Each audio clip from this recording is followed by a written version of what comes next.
My son sold my father's pocket watch without telling me, chasing a future he thought crypto would buy. I thought the worst pain was betrayal until the pawn shop called weeks later and told me something about that watch I was never supposed to know. In that moment, I had to choose between holding on to my anger or finally understanding my son. Before I begin, if you've ever lived through betrayal like this, please like, leave a comment, and subscribe to my YouTube. It helps more than you know, and it reminds me I'm not alone when I tell stories that still make my hands shake. I didn't notice the pocket watch was gone at first. That's the part that still bothers me when the house goes quiet at night. My father's watch had always lived in the same place, a small wooden box on the second shelf of the hallway cabinet, tucked behind old photo albums and a stack of yellowed letters. I walked past that cabinet every day for years without thinking about it, because some things feel permanent until they aren't. My father used to say the watch didn't tell time so much as it held it, every tick carrying the weight of where we'd been. He wore it through the war, through the long nights at the factory, through the day my mother died and the day I got married. When he passed, it came to me not with instructions, but with a quiet understanding. This is family. You don't sell family. The first crack in that understanding came on a Tuesday afternoon, ordinary enough to blur into memory.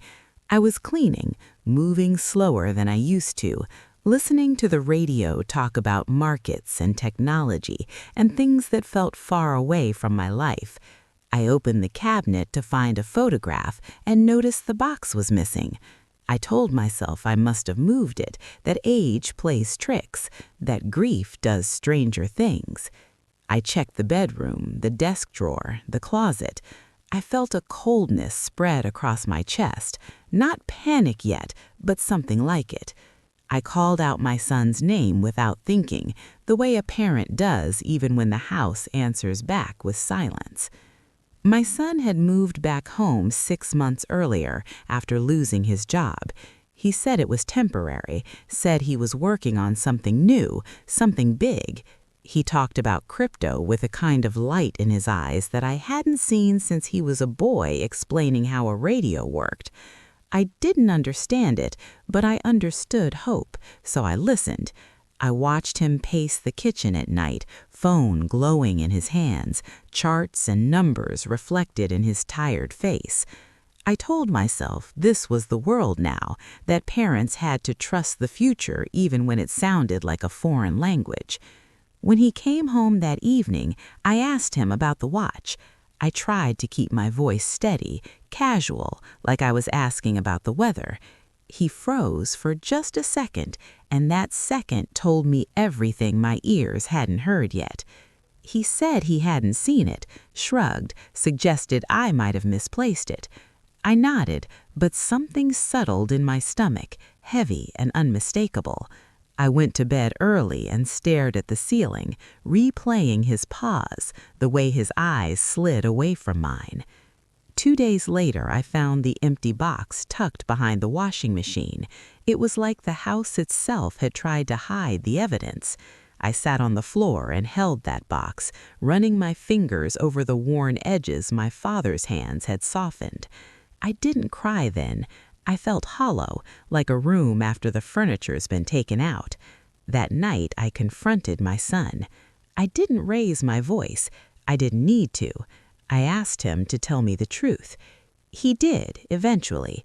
He said he needed the money. He said it was an investment, that he'd double it, triple it, that he'd buy the watch back and I'd never even know. He said he didn't think it mattered because it was just sitting there. Just sitting there. The words landed harder than a shout.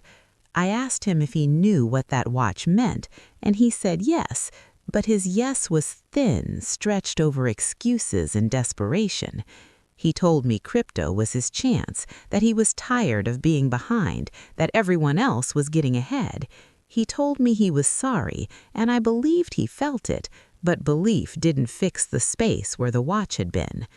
I didn't speak to him for a while after that.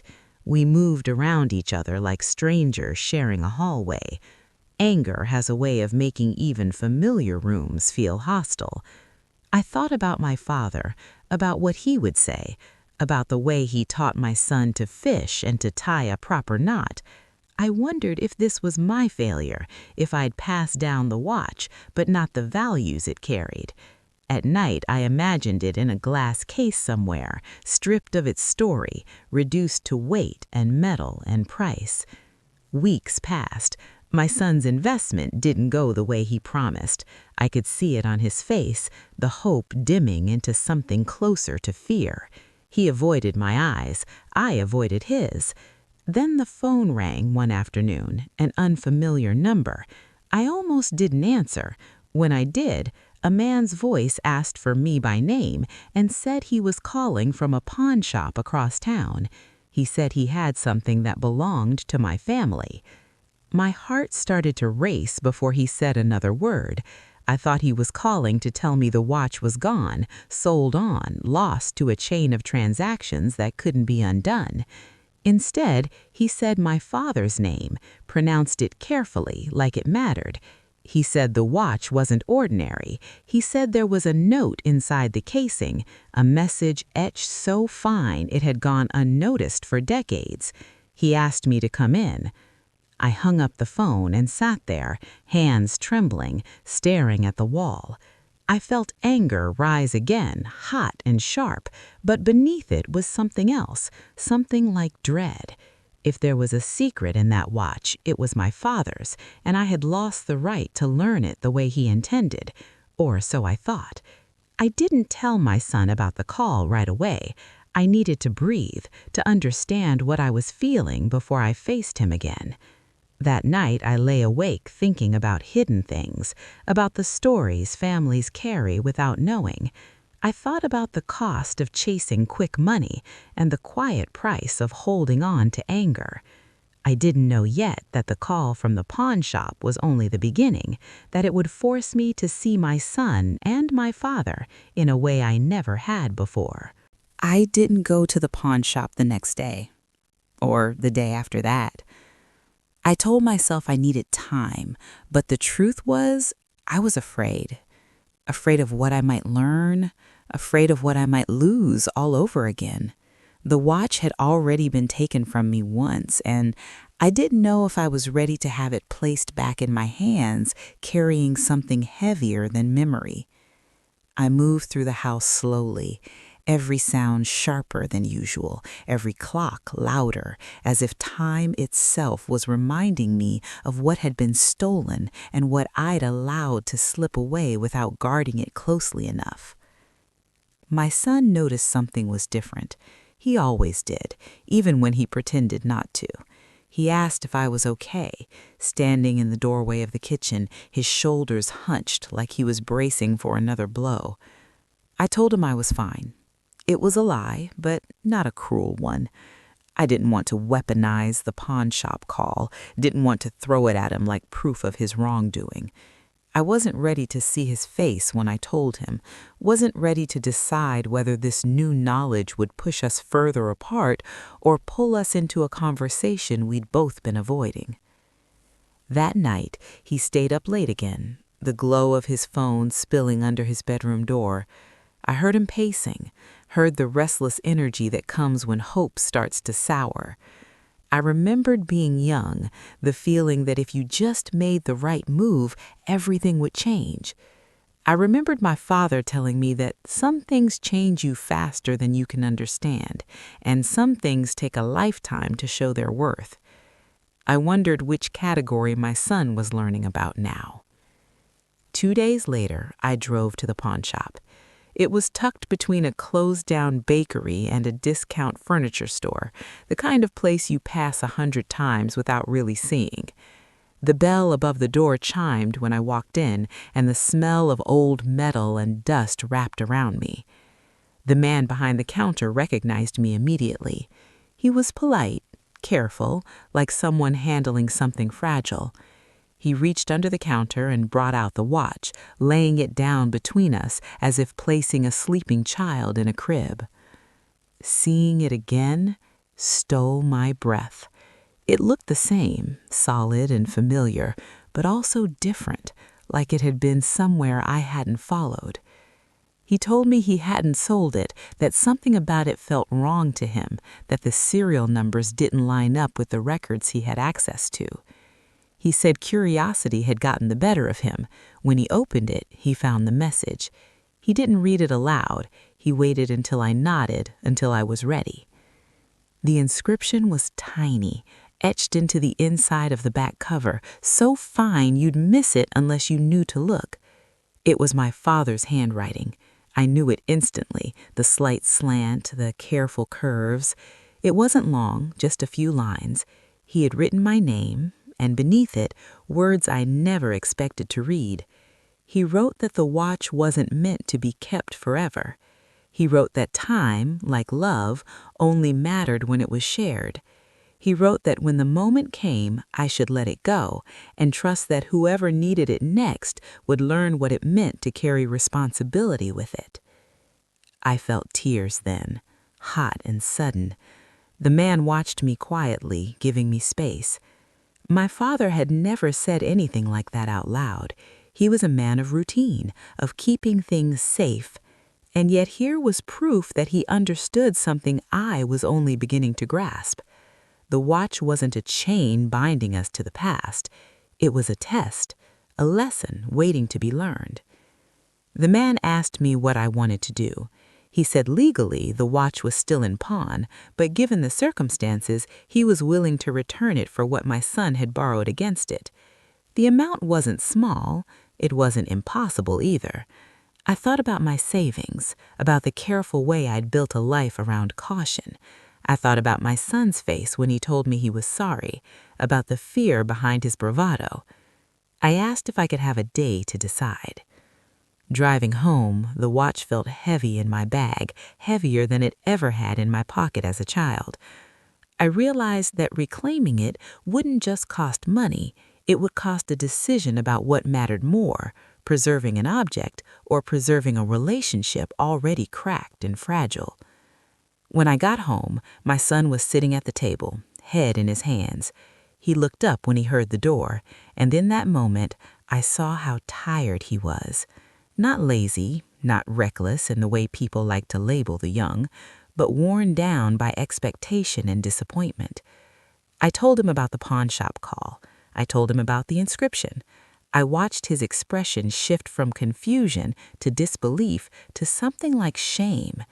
He said he never opened the watch. He said he didn't know. His voice broke when he asked what it said. I told him, every word. I watched them land inside him, watched him flinch at the idea that my father had planned for letting go all along. He asked if I was going to buy it back. The question hung between us, loaded with more than money. I told him I didn't know yet. I told him I needed to understand why he'd felt so desperate that selling a piece of our family felt like the only option. For the first time since this all began, we talked. Not argued. Talked. He told me about feeling left behind, about watching friends get rich overnight online, about the pressure to prove he wasn't a failure. I told him about my father, about patience, about mistakes that don't show their cost until years later. By the end of the night, nothing was solved, but something had shifted. The watch sat between us on the table, ticking softly, marking a moment that felt like a crossroads. I went to bed knowing the choice ahead of me wasn't really about the watch at all. Sleep didn't come easily that night. The ticking of the watch seemed louder than ever, even from the kitchen, as if it were reminding me that time doesn't pause just because we're unsure. I lay there replaying my father's words, etched into metal with a care he rarely showed in speech. Let it go when the moment comes. Trust whoever needs it next. I wondered if this was that moment, or if I was trying to force meaning onto a situation born out of my son's mistake. Morning light crept through the curtains, pale and unassuming, and with it came a quiet resolve. I made coffee and sat at the table, watching steam rise, thinking about the many ways parents try to protect their children from pain, only to realize pain is often the teacher they can't replace. When my son came into the kitchen, his eyes were rimmed red. He looked like he hadn't slept either.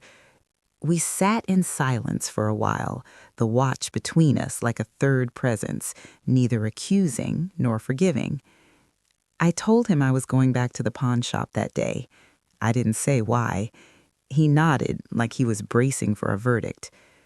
On the drive, I remembered the first time my father handed me that watch. I was barely a teenager, and he placed it in my palm without ceremony, told me to listen to it. I remember pressing it to my ear, hearing the steady rhythm, and feeling like I was holding something alive. He took it back a moment later, smiled, and said, "Some things are only borrowed until you're ready." The pawn shop owner greeted me with the same careful politeness. I told him I wanted to see the watch again. He placed it on the counter and stepped back. I asked him about the inscription, about whether he'd ever seen anything like it before. He said not often, but enough to know that when people hide messages like that, they're usually thinking about more than money. He asked if my father was gone. I said yes. He nodded like he understood the weight of inheritance in a way that didn't show up on balance sheets. I asked him if he thought my son had known. He said he didn't think so. He said my son looked scared when he brought it in, not greedy.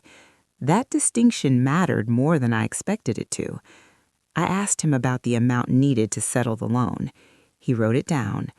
I stared at the number, thinking about how easily people trade years of labor for moments of hope.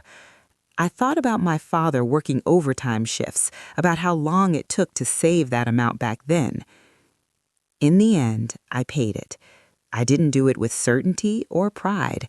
I did it with a quiet acceptance that some lessons are expensive, and someone has to decide whether the cost buys understanding or resentment. The man wrapped the watch carefully and handed it to me, and as I took it, I felt less like I was reclaiming something and more like I was being entrusted with a choice. When I got home, my son was waiting. He stood up when he saw the bag in my hand. I placed the watch on the table and told him it was ours again. He didn't smile, he didn't celebrate. He looked relieved and ashamed all at once. He started to apologize, words tumbling over each other, promising he'd make it right, promising he'd pay me back. I stopped him. I told him this wasn't a loan between us. It was a conversation we still needed to finish. I asked him to tell me everything, not just about the watch, but about what he'd been chasing. He talked for a long time, about watching numbers rise and fall, about believing that if he could just catch the right moment, he'd finally feel like he was worth something, about the shame of coming home, of feeling like a burden. I listened without interrupting, even when my chest tightened. I told him about my own failures, the risks I'd taken that never paid off, the dreams I quietly set aside because responsibility came first. I told him my father had never been perfect, that he made choices he regretted too. When we were done, the house felt different, not fixed, but softer, like the edges had been sanded down. I picked up the watch and opened it, showing my son the inscription. He traced the letters with his finger, a reverent way I hadn't seen before. He asked me what my father meant by letting it go. I told him I thought it meant trusting the next generation to learn from it, even if they stumble first. That night, I did something I never thought I would. I handed the watch to my son, not as a gift, not as a punishment, but as a responsibility. I told him it was his to keep, but not to sell. I told him the value wasn't in what it could buy, but in what it demanded of the person who carried it. He cried then, the kind of quiet crying that comes when pride finally gives way to understanding. I cried too, though I turned away so he wouldn't see how much it hurt and healed at the same time. Later, alone in my room. I wondered if I made a mistake. Letting go doesn't come naturally to people who've spent their lives holding things together. But when I thought about my father's words, about the way he trusted me, I felt a fragile peace settle in. The watch was still in the family. More importantly, so was my son. And for the first time since the pawn shop call, I believed that maybe, just maybe, this story wouldn't end in loss. The days after I gave my son the watch felt strangely suspended, like we were both waiting to see if the world would punish us for daring to believe things could be different. He carried it carefully, checking his pocket the way someone checks for a pulse, making sure what matters is still there. I noticed how his movements changed, how he slowed down, how the restless pacing eased into something quieter. Responsibility has a way of doing that when it's real, when it's more than words. I watched him wrestle with himself. The crypto charts were still there, glowing on his phone, but they didn't seem to command him the way they once had. He talked about selling his remaining positions, about finding steadier work. He didn't ask me what I thought, not at first. I think he needed to hear his own voice make those decisions. I remembered my father stepping back when I was young, letting me fail small so I wouldn't fail big later. At the time, I thought he was distant. Now I understood he was being deliberate. One afternoon, my son came home earlier than usual and asked if we could talk.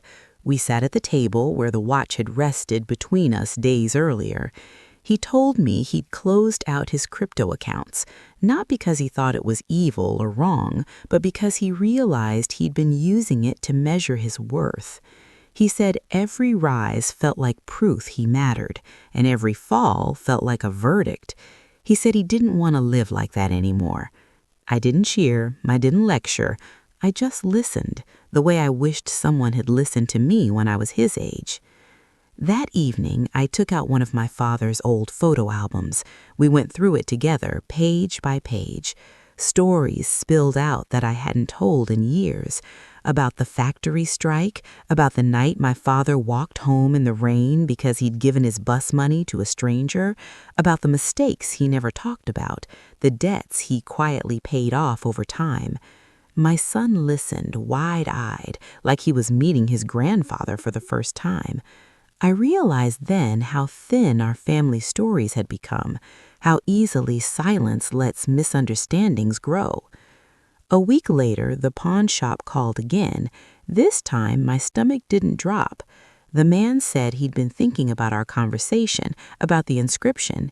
He told me he'd checked his records and realized something else about the watch.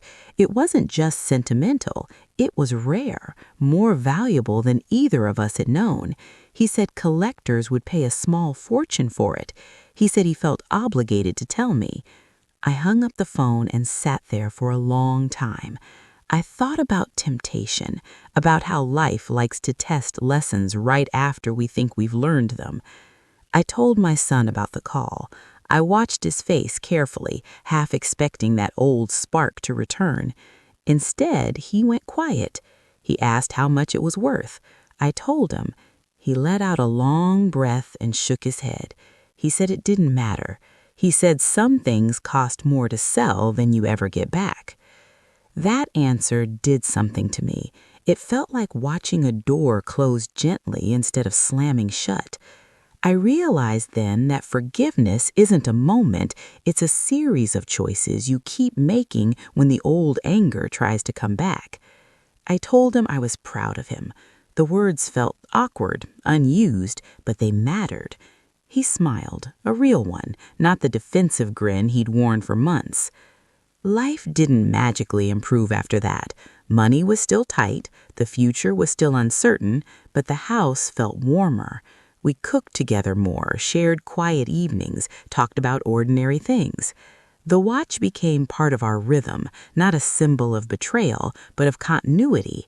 Sometimes I'd hear it ticking faintly from his room and feel a strange comfort, like my father was still nearby, keeping time with us. One night, my son asked me what I would have done if the watch had been sold for good. The question caught me off guard. I thought about it honestly. I told him I would have grieved it like a person because objects carry pieces of us. But I also told him I would have chosen you anyway, eventually. He looked at me with something like relief, like he needed to know that love wasn't conditional on perfect behavior. As the weeks turned into months, I noticed how the story I told myself about that moment began to change. It wasn't just about my son selling my father's pocket watch to get money for crypto. It was about how close I came to letting anger define our relationship. It was about learning that legacy isn't something you lock in a drawer. It's something you pass on with trust, even when trust feels risky. I still think about that phone call from the pawn shop, about how it shattered my certainty and gave me something unexpected in return. It forced me to confront my own fear of letting go, my belief that holding tight was the same as loving well. My father's message wasn't a command, it was an invitation, one I almost missed. Now, when I see my son checking the time on that watch, I don't see loss. I see growth. I see a young man learning that worth isn't measured in quick gains or shiny promises. It's measured in the quiet choices you make when no one's watching, in the things you refuse to sell even when the price is high. And sometimes, late at night when the house is still, I swear I can hear two heartbeats in that ticking, one from the past, one from the future, meeting in the present. That's when I know I made the right choice. As time settled into a new rhythm, I began to notice how quiet transformation really is. It doesn't announce itself. It doesn't demand applause. It slips in through ordinary moments, through shared meals and unspoken understandings. My son started working again. Nothing glamorous, nothing that promised overnight success.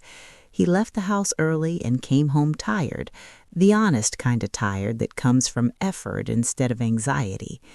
I watched him relearn patience, watched him accept small wins without chasing the rush of something bigger just beyond reach. The watch stayed with him, but not in the way I expected. He didn't show it off. He didn't talk about it much. Sometimes I'd catch him holding it, thumb brushing the smooth surface, eyes unfocused, like he was listening to something only he could hear. Once I asked him what he thought about when he did that. He said he was thinking about time, about how easy it is to waste it trying to prove something that doesn't really matter. He said the ticking reminded him that every minute spent chasing validation was a minute he couldn't get back. That answer stayed with me. It made me think about my own life, about the years I'd spent worrying about doing things the right way, about keeping everything intact and untouched. I wondered how many moments I'd missed because I was too busy protecting objects instead of relationships. Grief has a way of freezing us in place, convincing us that if we hold on tightly enough, we can keep the past alive. But the truth is, the past doesn't need guarding, it needs understanding. One Sunday afternoon, we visited my father's grave together. It was the first time my son had asked to go. He stood there quietly, hands in his pockets, the watch resting against his leg. He told my father he was sorry, not just for selling the watch, but for not understanding sooner what it meant to belong to something bigger than himself. I didn't interrupt. I let the silence do its work. When we left, my son said he felt lighter, like he'd set something down he'd been carrying without realizing it. Not long after that, the pawn shop owner stopped by the house. He said he was in the neighborhood and thought he'd check in. He brought with him a small envelope. Inside was a copy of the inscription, etched onto paper, framed neatly.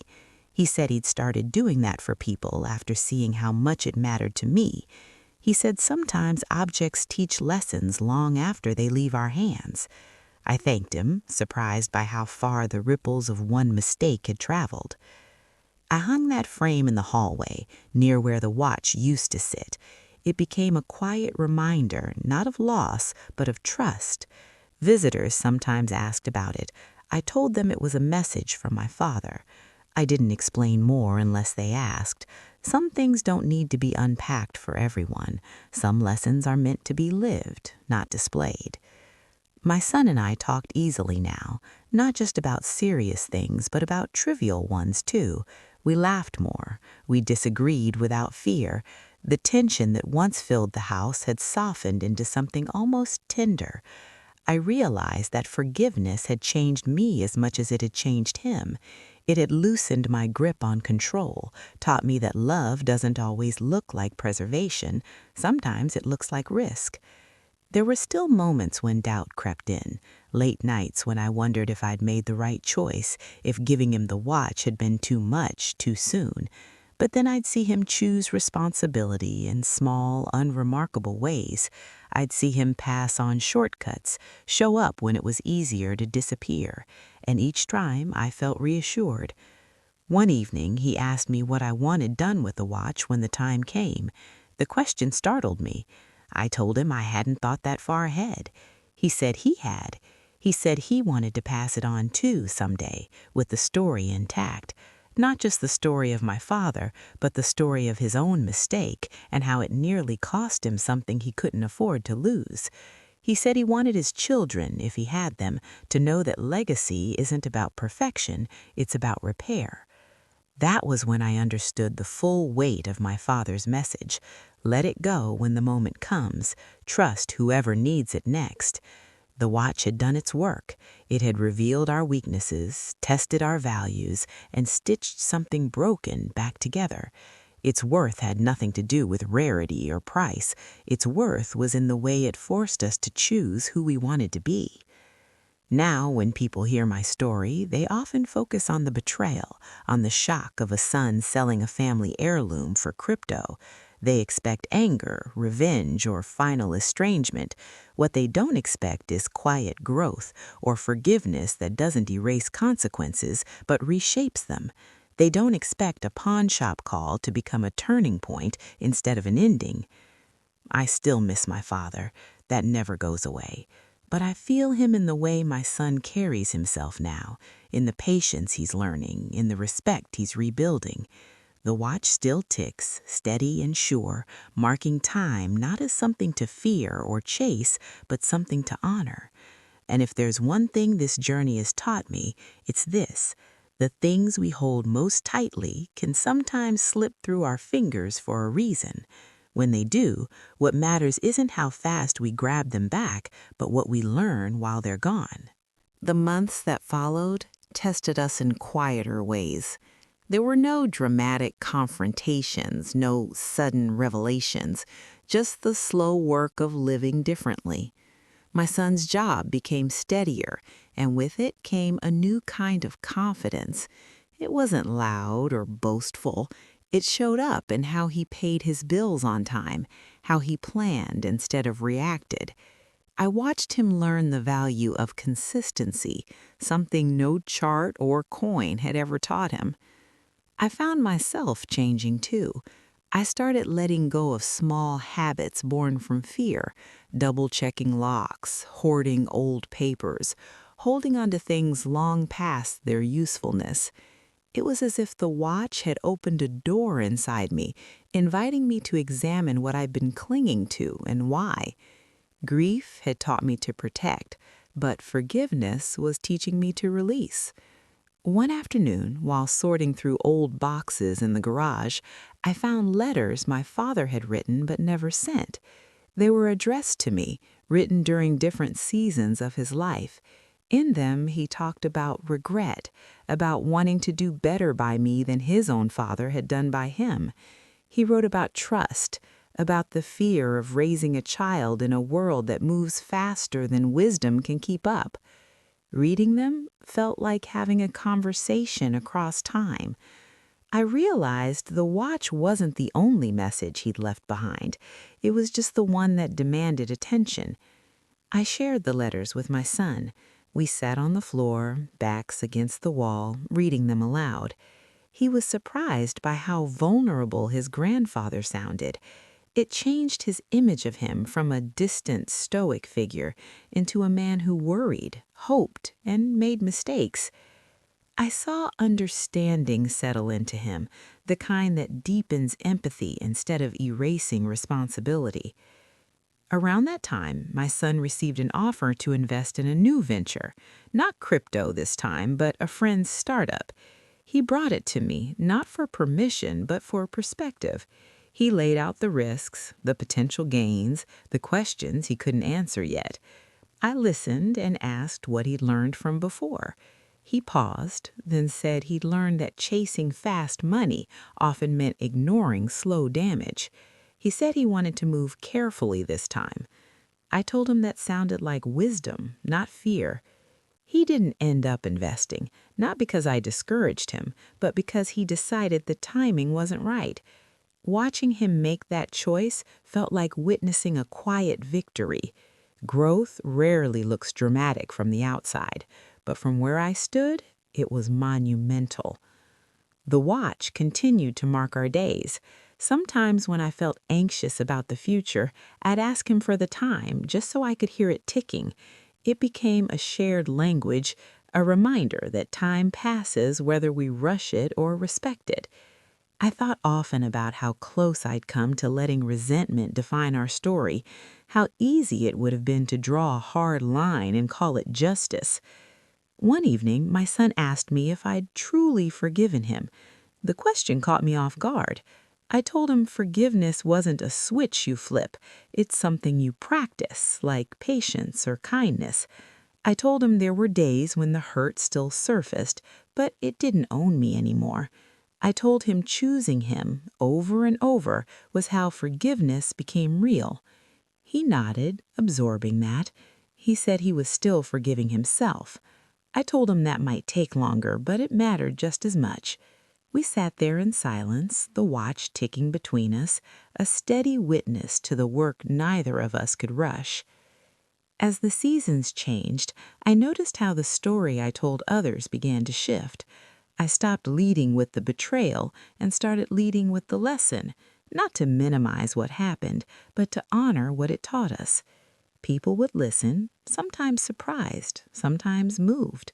A few told me it made them think differently about their own families, about the objects and grudges they were holding on to. I realized then that stories like ours don't belong only to the people who live them. They become mirrors for others, offering reflection and possibility. The pawn shop call that once felt like a curse had become a catalyst, not just for us, but for conversations that reached further than our living room. There are still days when I catch myself glancing at the hallway cabinet, expecting to see the wooden box. Habit is stubborn, but when I remember where the watch is now, who carries it, I feel a quiet satisfaction. The legacy is alive, not locked away. My father once told me that time reveals character. I didn't fully understand him then. Now I do. Time revealed my son's fear, my own rigidity, and eventually our capacity to grow. The watch didn't just measure hours and minutes, it measured choices. And every time I hear it tick, I'm reminded that even the moments born from pain can become markers of something better, if we're willing to listen. There came a point when life began to test us again, not with the same sharpness as before, but with a quiet persistence that asked whether the lessons we'd learned would hold under pressure. My health started to falter in small, unignorable ways. Nothing dramatic at first, just fatigue that lingered, aches that didn't fade with rest. I tried to brush it off, but my son noticed. He always did now. He insisted I see a doctor, sat with me in the waiting room, the watch heavy in his pocket like a promise. The diagnosis wasn't life-ending, but it was life-altering, something that required adjustments, patience, and a willingness to accept help. I felt frustration rise, the old instinct to handle things alone, but this time I let him in. I let him drive me to appointments, remind me to take medication, cook meals when I was too tired. In those moments, I saw the full circle of care, how the roles we play can shift without diminishing our dignity. He never complained, not once. Instead, he treated it as natural, as if this was simply what family did. Watching him step into that role healed something I hadn't realized was still wounded. It wasn't about repayment for the watch. It was about presence, about showing up when it mattered, even when there was nothing to gain. During one long afternoon at the clinic, a man in the waiting room noticed the watch when my son checked the time. He struck up a conversation, asked about it. My son told him the story, not with pride, but with honesty. He spoke about his mistake, about the pawn shop call, about what it had cost him and what it had given back. I listened quietly, moved by how he owned his past without being defined by it. After the man left, my son asked me if I was okay with him sharing that story. I told him yes. I told him stories grow when they're shared, when they become tools instead of secrets. He nodded, thoughtful. I realized then that the watch had become more than a family heirloom. It had become a bridge, connecting strangers through shared vulnerability. As my health stabilized, life found a new balance. We settled into routines shaped by care instead of conflict. The house felt lived in again, not tense. Even on hard days, there was a sense of togetherness that hadn't existed before. I thought about how easily we could have missed this version of our lives if I'd chosen anger over understanding. One evening, while we were sitting on the porch watching the sun dip below the horizon, my son asked me if I was afraid of the future. The question surprised me. I told him I used to be, that fear had driven many of my choices, including how tightly I held on to the watch. I told him now I felt something closer to acceptance, not resignation, but trust. Trust that even when things went wrong, we'd find a way to face them together. He was quiet for a long moment. Then he said he was afraid too, afraid of messing up again, of disappointing me, of wasting the second chance he felt he'd been given. I told him fear wasn't a sign he was failing, it was a sign he cared. What mattered was what he did next.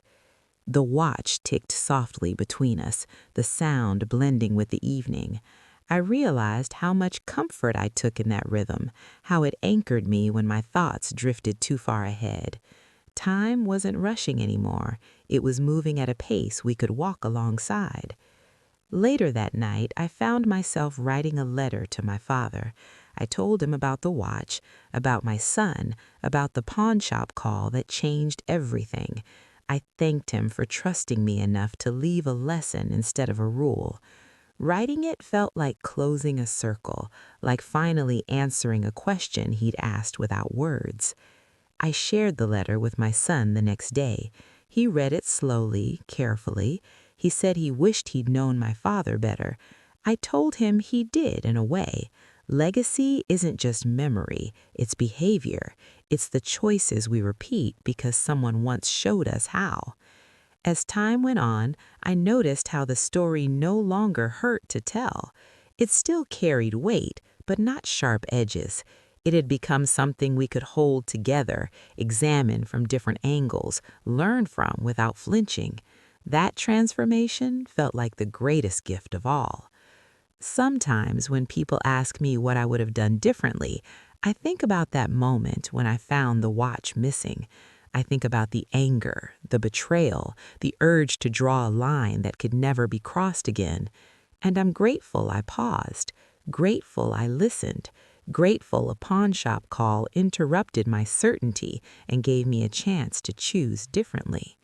Because in the end, the most valuable thing my son ever took wasn't the watch, it was the opportunity to grow. And the most valuable thing I ever gave wasn't forgiveness alone, but the space for him to become someone better within it.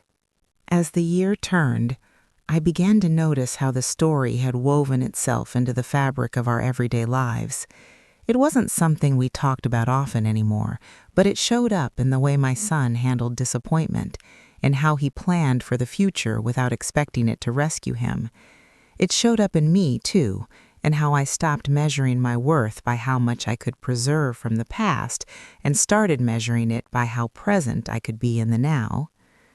My health continued to demand adjustments, and there were days when frustration crept back in, whispering that I'd become a burden. On those days, my son would sit with me, the watch resting on the table between us, and talk about ordinary things, work gossip, a movie he'd seen, a recipe he wanted to try. He never framed his care as sacrifice. He treated it as shared time. That distinction mattered more than he knew. One afternoon, while organizing paperwork, I began preparing my will.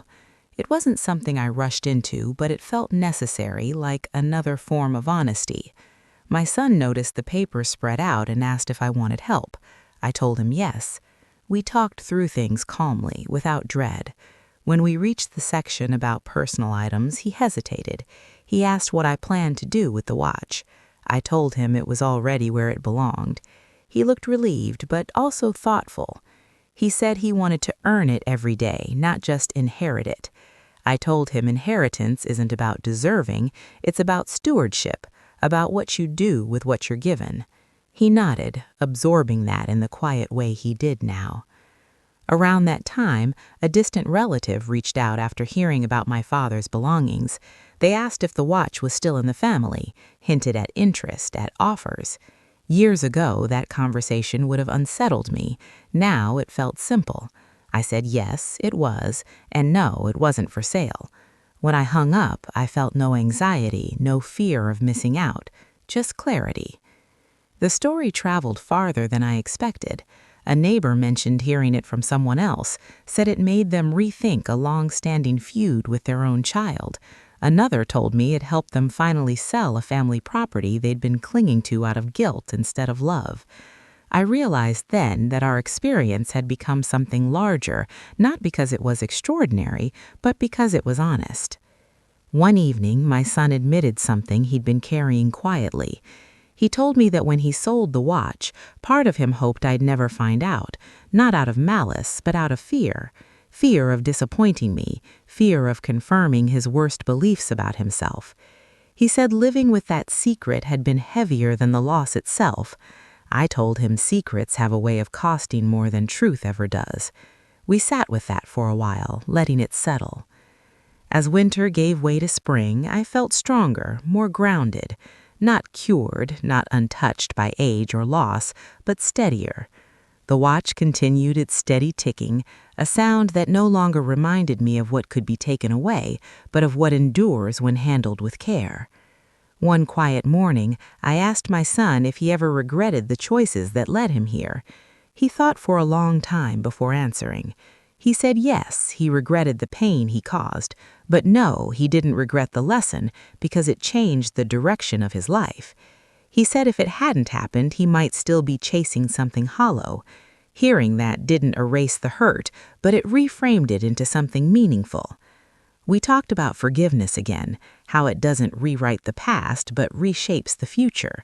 I told him forgiveness had taught me humility, had shown me that love isn't proven by how much we protect ourselves from being hurt, but by how willing we are to risk understanding. Late that night, I sat alone and listened to the watch. I thought about my father, about the care he took to leave a message instead of instructions. I thought about how close I'd come to missing it entirely. The pawn shop call felt like an intrusion, an insult added to injury. Now it felt like an answer to a question I hadn't known how to ask. I realized that stories don't end when the crisis passes. They continue in quieter chapters where meaning is tested and reaffirmed. Ours had become one of those stories, not dramatic anymore, but durable. And as I sat there, I understood something that had taken me a lifetime to learn. Time doesn't heal all wounds. What heals is what we choose to do with the time we're given after the wound is revealed. By the time the watch had truly settled back into our lives, I began to see the full scope of what had happened.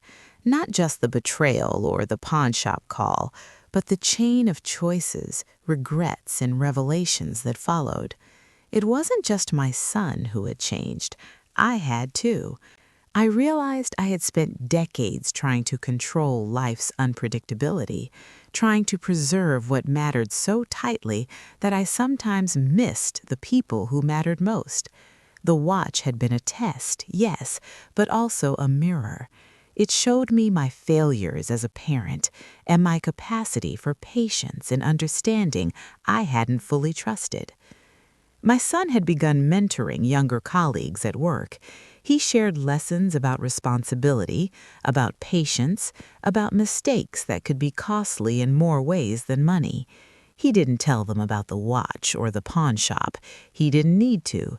The lessons were embedded in the way he approached his job, the way he spoke about accountability, the way he refused shortcuts that once seemed so alluring. Watching him, I realized that real growth is quiet and unseen by most. Sometimes it only becomes obvious when you look back. One afternoon, he asked me if I thought my father would have been proud of him now. I didn't answer right away. I thought about my father's stoicism, the lessons he taught through silence more than speech, the standards he set without declaring them. Then I said, I think he would have seen you learning to carry responsibility with care, and that's all he ever wanted. My son nodded. There was a softness in his eyes, the kind that comes after reconciliation, after understanding the weight of one's own mistakes. We continued to live quietly, our days shaped by ordinary routines and quiet awareness of what mattered. We no longer measured success in money or status. We measured it in integrity, in how we treated others, in the little things we did to preserve trust. And every so often, I would see him take out the watch, not to check the time, but to feel the rhythm of it, the steady tick that had once been the source of conflict and now was a reminder of resilience. The most important change, though, was in how we spoke to each other. Where once anger or disappointment might have filled a room, now we used honesty, curiosity, and reflection. Mistakes were no longer final verdicts. They were lessons. This was what my father had hoped for when he left the watch with its message inside. He hadn't just passed down a piece of metal, he'd passed down a way of thinking, a method for handling life's inevitable failures without letting them define us. I remember the first holiday after the watch had returned home. The house smelled of baked bread and pine from the small tree we'd put up.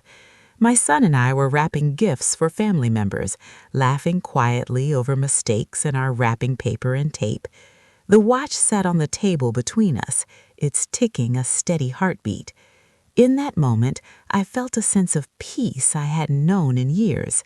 Not because the past had been erased, but because it had been honored, understood, and reconciled. Weeks later, my son came into my room holding the watch. He had taken it out for cleaning, a ritual he had adopted without being asked.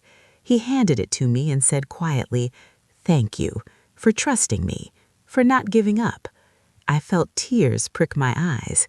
The words weren't about the object itself, they were about the relationship, about the trust we had rebuilt, about the understanding that mistakes don't end love, they define the path to it if handled with care.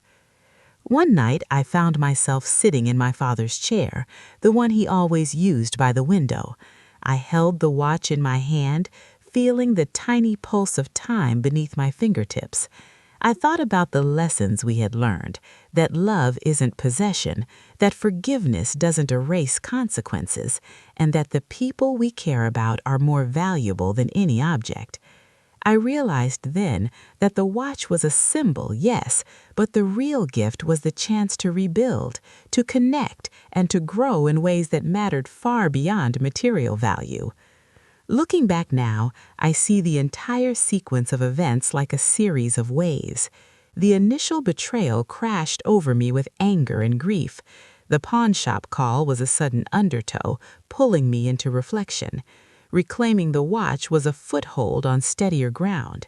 The conversations, the shared silence, the letters, and the lessons were the slow tide, shaping both of us, reshaping our home and our hearts. And finally, forgiveness and understanding rose like a calm sea, leaving a clear horizon in its wake. I have shared this story with neighbors, friends, even distant relatives. Some are shocked, some are moved, and some see themselves in it. And I realize now that part of the power of our story isn't in the pocket watch or the crypto, or even in the betrayal itself. It's in the choices we made afterward. It's in choosing connection over resentment, dialogue over anger, patience over impulse. These are the things that endure far longer than metal or money ever could. The watch remains with my son. It will eventually belong to his children or to someone else in the family, but its true value will never be in coins or transactions. Its value is in the lessons it carries, the mistakes it illuminated, and the love it helped restore. And every time I hear it tick, I feel a quiet gratitude for my father, for my son, and for the chance to see how forgiveness and understanding can transform even the deepest wounds. Sometimes, late at night, I still think about that pawnshop call. I still remember the rush of fear, the ache of betrayal, the uncertainty about what was to come. And I smile quietly to myself, because that single phone call, which at the time felt like misfortune, became the turning point of our lives. It reminded me that life often tests us in ways we cannot anticipate, and that even the mistakes we fear most can carry the seeds of growth, connection, and redemption. The last lesson the watch gave me, the one that lingers above all, is this: the people we love are more important than the things we cling to, more important than pride, more important than fear. Objects can be replaced, mistakes can be corrected, time can be measured, but love, once nurtured through patience and understanding, endures far beyond the ticking of any clock. And so, as I sit here today, writing this story down, I am filled with a quiet peace. The watch ticks steadily somewhere nearby. My son is learning the weight of responsibility and the grace of forgiveness, and I know that the legacy my father left us is alive. It lives in us, in how we move forward, in the way we love despite mistakes, and in the careful, steady rhythm of a heart willing to trust again. In the end, the pocket watch taught us more than we could have imagined. It taught us that betrayal is not the end, that mistakes are only final if we allow them to be, and that love and understanding have the power to transform even the most painful moments into lessons that last a lifetime. And that is the story I hope will remain, long after the ticking has faded, long after the watch itself has passed into new hands, because its real purpose has already been fulfilled. It changed us, and through us, it will continue to shape those who follow.